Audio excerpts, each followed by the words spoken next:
आप सब लोगों का तहे दिल से बहुत बहुत शुक्रिया। इतनी तपती धूप के अंदर इतनी देर से इतनी बड़ी संख्या में आप लोग मेरा इंतजार कर रहे हैं। मैं आपका तहे दिल से बहुत बहुत शुक्रिया अदा करना चाहता हूं। जितने लोग इस वक्त टीवी में देख रहे हैं उन सब दर्शकों का भी मैं तहे दिल से शुक्रिया अदा करना चाहता हूं। सबको मेरा नमस्कार, सबको मेरा प्रणाम। दोस्तों, सीधा जेल से मैं आप लोगों के बीच में आ रहा हूं। आपके बीच में आके बहुत अच्छा लग रहा है। 50 दिन के बाद अभी अभी मैं, मेरी पत्नी भगवंत मान साहब, हम लोग कनॉट प्लेस में हनुमान मंदिर में गए थे। हनुमान जी का आशीर्वाद लिया, उनके दर्शन किए। फिर शिव जी के मंदिर गए, शनि जी महाराज के पास गए, उनका सबका आशीर्वाद लिया। बजरंगबली की खूब कृपा है हमारे ऊपर, हमारी पार्टी के ऊपर, देशवासियों के ऊपर। उन्हीं की कृपा से आज अचानक मैं आप लोगों के बीच में हूं। नहीं तो किसी को उम्मीद नहीं थी कि चुनाव के बीच में मैं जेल से बाहर आ जाऊंगा, लेकिन ऊपर बजरंगबली की कृपा है, हनुमान जी की कृपा है हम लोगों के ऊपर, और चमत्कार हुआ और आज मैं आप लोगों के बीच में हूं। दोस्तों, हमारी आम आदमी पार्टी एक छोटी सी पार्टी है, 2 राज्यों के अंदर है, अभी 10 साल पुरानी पार्टी है। हमारी पार्टी को कुचलने में, खत्म करने में प्रधानमंत्री जी ने कोई कसर नहीं छोड़ी। एक साथ हमारी पार्टी के 4 टॉप के नेता जेल भेज दिए एक साथ।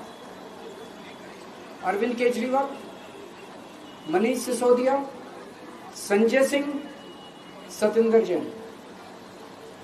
बड़ी बड़ी पार्टियों के अगर 4 टॉप के नेता जेल चले जाएं, पार्टी खत्म हो जाती है। आम आदमी पार्टी के 4 टॉप के नेता इन्होंने जेल भेज दिए। उन्होंने सोचा कि पार्टी खत्म हो जाएगी, लेकिन ये पार्टी नहीं है, ये एक सोच है। जितना ये खत्म करना चाहते हैं उतना ये बढ़ती जाती है, उतना ये बढ़ती जाती है। ये क्रश करना चाहते हैं प्रधानमंत्री जी आम आदमी पार्टी को।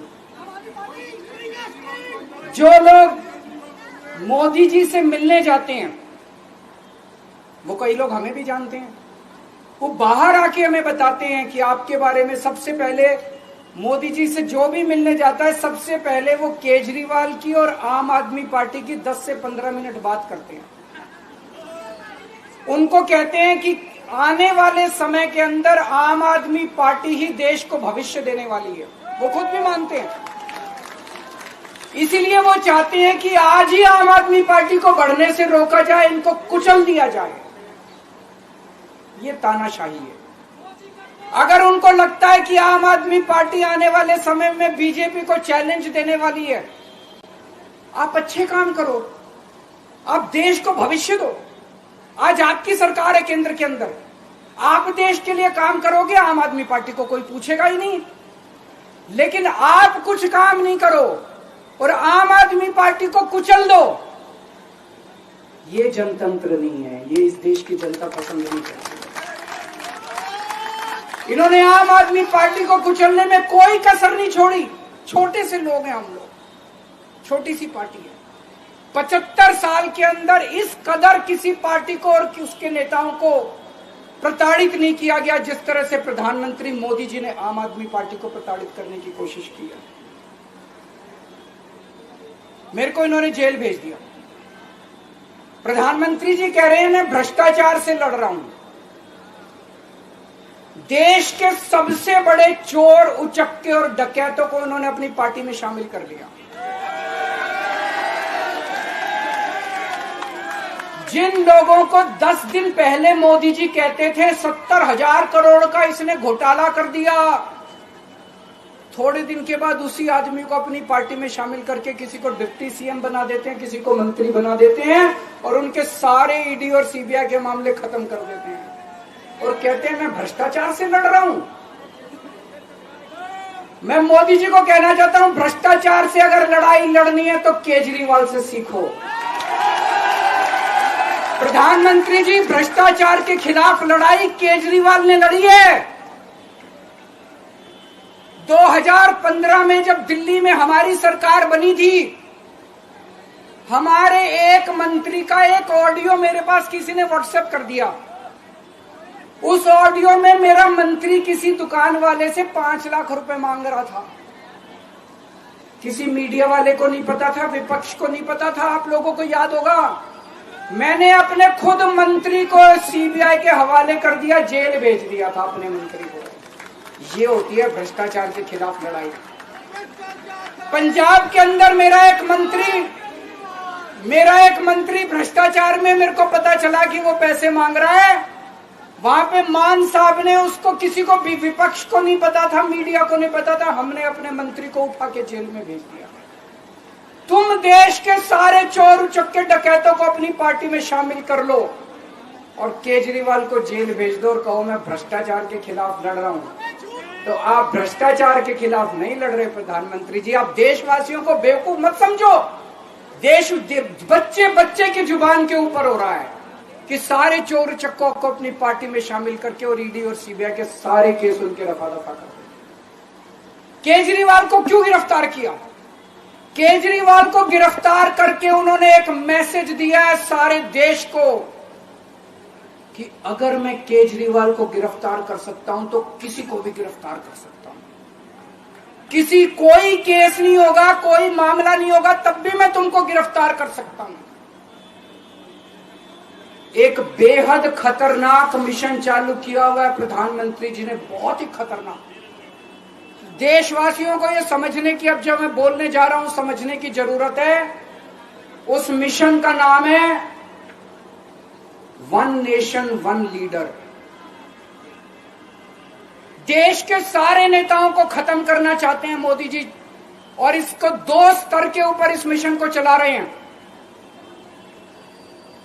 जितने विपक्ष के नेता हैं उनको जेल भेजेंगे और जितने बीजेपी के नेता हैं उनको सबको निपटा देंगे, उनकी राजनीति खत्म करते जाएंगे, उनको सबको निपटाते जाएंगे।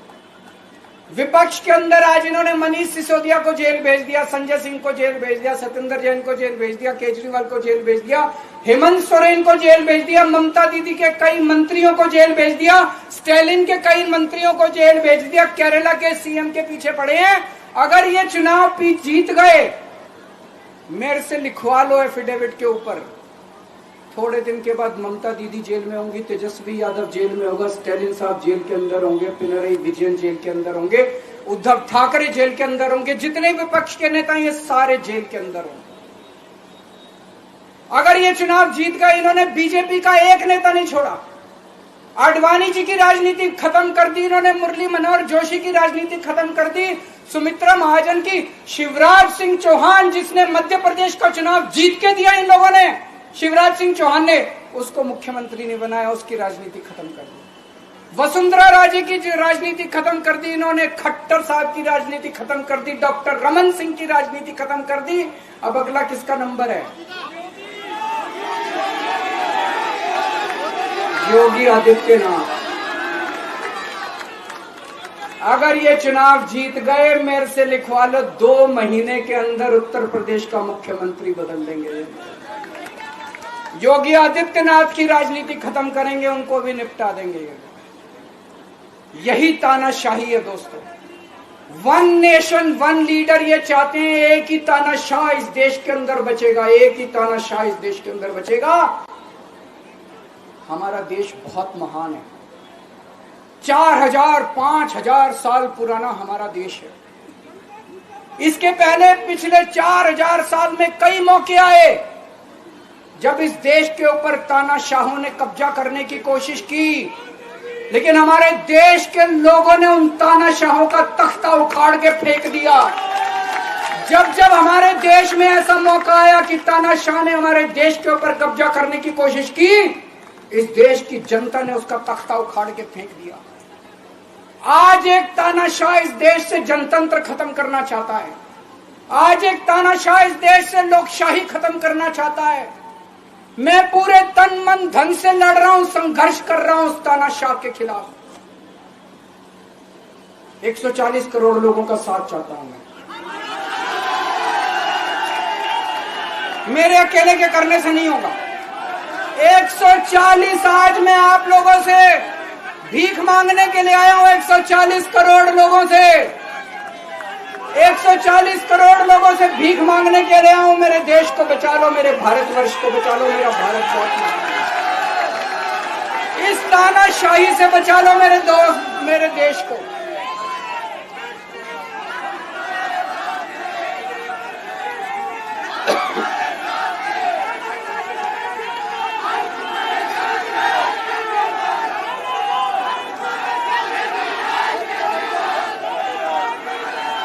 मैं सुप्रीम कोर्ट का बहुत बहुत शुक्रिया अदा करना चाहता हूं। उन्होंने 21 दिन दिए हैं, एक एक दिन में 24 घंटे हैं। मैं एक दिन में 24 में से 36 घंटे काम करूंगा। पूरे देश भर में घूमूंगा इस तानाशाही को रोकने के लिए। दोस्तों, जितनी मेरे अंदर ताकत है, मेरा सब कुछ कुर्बान है देश के लिए। मेरा तन मन धन सब कुछ कुर्बान है मेरे देश के लिए।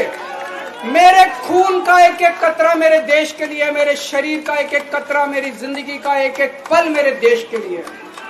मेरे देश को बचाने के लिए मैं पूरे देश में जाऊंगा। दोस्तों, अब एक बहुत महत्वपूर्ण बात करने जा रहा हूं, उसको ध्यान से सुनना। ये लोग इंडिया गठबंधन से पूछते हैं आपका प्रधानमंत्री कौन होगा। मैं बीजेपी से पूछता हूं आपका प्रधानमंत्री कौन होगा। आप लोग सोच रहे होंगे केजरीवाल क्या बात कर रहा है, मोदी जी होंगे। नहीं, मोदी जी अगले साल 17 सितंबर को 75 साल के हो रहे हैं। बीजेपी के अंदर मोदी जी ने 2014 में मोदी जी ने खुद ने रूल बनाया था कि बीजेपी के अंदर जो भी 75 साल का होगा उसको रिटायर कर दिया जाएगा। सबसे पहले आडवाणी जी को रिटायर किया गया, उसके बाद मुरली मनोहर जोशी जी को रिटायर किया गया, फिर सुमित्रा महाजन को रिटायर किया गया, फिर यशवंत सिन्हा को रिटायर किया गया। अब मोदी जी अगले साल 17 सितंबर को रिटायर होने वाले हैं। तो मैं बीजेपी से पूछना चाहता हूं आपका प्रधानमंत्री का दावेदार कौन है। दोस्तों, अगले साल 17 सितंबर तक अगर इनकी सरकार बनी तो उस पर भी आऊंगा मैं। अगर इनकी सरकार बनी तो पहले अगले 2 महीने में योगी जी को निपटाएंगे ये, और उसके बाद मोदी जी के सबसे खास अमित शाह को ये प्रधानमंत्री बनाएंगे। तो मैं लोगों को, देश के लोगों को आगाह करना चाहता हूं, मोदी जी अपने लिए वोट नहीं मांग रहे। मोदी जी अमित शाह को प्रधानमंत्री बनाने के लिए वोट मांग रहे हैं। मैं पूछना चाहता हूं मोदी जी से और अमित शाह जी से, ये मोदी की गारंटी पूरी कौन करेगा? क्या अमित शाह मोदी की गारंटी पूरी करेंगे? जब आप अगर जो वैसे तो मेरे को लगता है मैं भी आऊंगा उसके ऊपर, मुझे नहीं लगता इनकी सरकार बन रही है, लेकिन जो बीजेपी को वोट देने जाएं वो ये सोच के जाना कि आप मोदी जी के नाम पे वोट नहीं दे रहे, आप अमित शाह के नाम पे वोट दे रहे।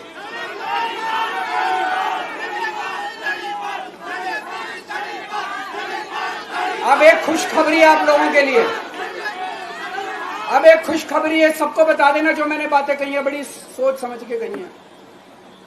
वहां बैठ के यही सोच रहा था 50 दिन से।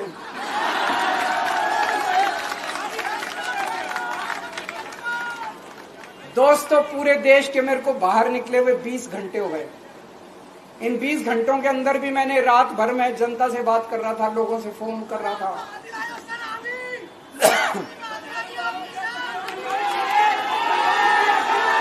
क्या बोल रहे?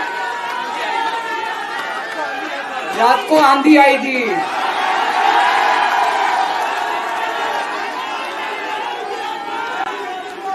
पिछले 20 घंटे में मैंने जो बातचीत करी है, कई बड़े बड़े एक्सपर्ट से बात की, चुनाव विश्लेषकों से बात की, सेफोलॉजिस्ट से बात की, जनता से बात की, फोन पे लोगों से। मेरा अपना आकलन है कि 4 जून के बाद इनकी सरकार नहीं बन रही, मोदी सरकार नहीं बन रही। दोस्तों, अगर मैं गलत हूं तो मेरे को बताना। हरियाणा में इनकी सीट कम हो रही है, राजस्थान में कम हो रही है, कर्नाटक में कम हो रही है, दिल्ली में कम हो रही है, बिहार में कम हो रही है, महाराष्ट्र में कम हो रही है, कर्नाटक में कम हो रही है, बंगाल में कम हो रही है, झारखंड में कम हो रही है। बढ़ कहां रही है? यूपी में कम हो रही है, बढ़ कहां रही है? बढ़ एक भी जगह इनकी सीटें नहीं बढ़ रही हैं। मेरा अपना मानना है, और सट्टा बाजार में भी जो चल रहा है, इनकी 220 से 230 के बीच में सीट आ रही है, उससे ज्यादा सीट नहीं आ रही। मोदी सरकार नहीं बन रही है, केंद्र में इंडिया गठबंधन की सरकार बन रही है। आम आदमी पार्टी उस सरकार का हिस्सा होगी। दिल्ली को पूर्ण राज्य दिलाएंगे। दिल्ली का एलजी लोगों का एलजी होगा, दिल्ली का एलजी दिल्ली वालों का एलजी होगा। गुजरात से आया हुआ अभी, दिल्ली के लोगों का एलजी होगा, दिल्ली के लोगों का विकास होगा। एक और पॉइंट है, जब मैं जेल के अंदर था तो कुछ लोगों ने यह मुद्दा उठाया, केजरीवाल सीएम पद से इस्तीफा क्यों नहीं देता। दोस्तों, केजरीवाल को कभी किसी पद का लालच नहीं हुआ। मैं आप मंत्री, मुख्यमंत्री, प्रधानमंत्री ये सब बनने नहीं आया। इनकम टैक्स में कमिश्नर की नौकरी करता था। कमिश्नर की नौकरी छोड़ के दिल्ली की झुग्गियों के अंदर 1 नहीं, 2 नहीं, 3 नहीं, 10 साल तक मैंने दिल्ली की झुग्गियों के अंदर काम किया है, सुंदर नगरी और नंदनगर की झुग्गियों के अंदर, इनकम टैक्स कमिश्नर की नौकरी छोड़ के। जब मेरे को दिल्ली की जनता ने पहली बार सीएम बनाया, असूलों के ऊपर 49 दिन के अंदर सीएम पद से इस्तीफा दे दिया था। एक चपरासी की नौकरी कोई नहीं छोड़ता। सीएम बनने के लिए लोग अपना दायां हाथ कटाने के लिए तैयार होते हैं। मैंने खुद से अपने आप सीएम की कुर्सी को लात मार दी थी 49 दिन के अंदर। मेरे लिए सीएम पद इंपॉर्टेंट नहीं है। आज मैंने सीएम पद से इस्तीफा क्यों नहीं दिया जेल जाने के बाद? दोस्तों, पिछले 75 साल में भारतवर्ष में इतने राज्यों के चुनाव हुए, इतने राज्यों के चुनाव हुए, दिल्ली के अंदर सबसे ऐतिहासिक बहुमत से आम आदमी पार्टी जीती। 55-56% वोट, एक बार 67 सीट, एक बार 62 सीट। इतने भारी बहुमत से आज तक कोई राज्य की सरकार 75 साल में नहीं जीती। इतने भारी बहुमत से जीतने के बावजूद झूठा केस, अब उनको पता है वो हमें हरा नहीं सकते दिल्ली के अंदर। उन्हें पता है अगले 20 साल तक दिल्ली में आम आदमी पार्टी को कोई नहीं हरा सकता। तो उन्होंने एक षड्यंत्र रचा, राजनीतिक षड्यंत्र रचा। केजरीवाल को झूठे केस में जेल भेज दो, केजरीवाल को इस्तीफा देना पड़ेगा, केजरीवाल की सरकार गिर जाएगी। उन्होंने ये षड्यंत्र रचा। मैंने कहा मैं भी इस्तीफा नहीं दूंगा। तुम अगर जनतंत्र को जेल में कैद करोगे तो जनतंत्र जेल से चला के दिखाएंगे। सरकार भी जेल से चला के दिखाएंगे। कतई इस्तीफा, तुम्हारे ट्रैप में फंसने वाले नहीं हम। ये अगर हेमंत सोरेन साहब को भी इस्तीफा नहीं देना चाहिए था, जेल से सरकार चलानी चाहिए। अगर हमने इस्तीफा दे दिया, ये तो बड़ा अच्छा इनके लिए। जिस राज्य के अंदर ये चुनाव हारेंगे उसके मुख्यमंत्री को पकड़ के जेल में डाल दो, सरकार गिरा दो। उसके मुख्यमंत्री को पकड़ के जेल में डाल दो, सरकार। आज मैं अगर दिल्ली की जेल के अंदर रह के दिल्ली की जेल से इस्तीफा नहीं दे रहा, वो इस तानाशाही के खिलाफ संघर्ष कर रहा हूं, इसको समझ लेना। केजरीवाल को किसी पद का लालच नहीं है। सीएम तो 100 सीएम की कुर्सी देश के नाम कुर्बान हो गई। मुझे पता चला, मेरे जेल जाने से बहुत लोग भावुक हुए, खासकर मेरी माँ, बहनें, महिलाएं बहुत रोई, कईयों ने बहुत मन्नतें मांगी। मैं सबका बहुत बहुत शुक्रिया अदा करना चाहता हूं, जिन लोगों ने अपनी दुआएं, करोड़ों लोगों ने अपनी दुआएं भेजी हैं। पूरी दुनिया भर से करोड़ों लोगों ने दुआएं भेजी। उन्हीं के आशीर्वाद का कमाल है कि आज मैं आप लोगों के बीच में हूं। आप लोग सब लोग सुखी रहें, देश खूब तरक्की करे, फले फूले, आप सब लोग खूब खुश रहें, ऐसी मेरी प्रभु से इच्छा है। भारत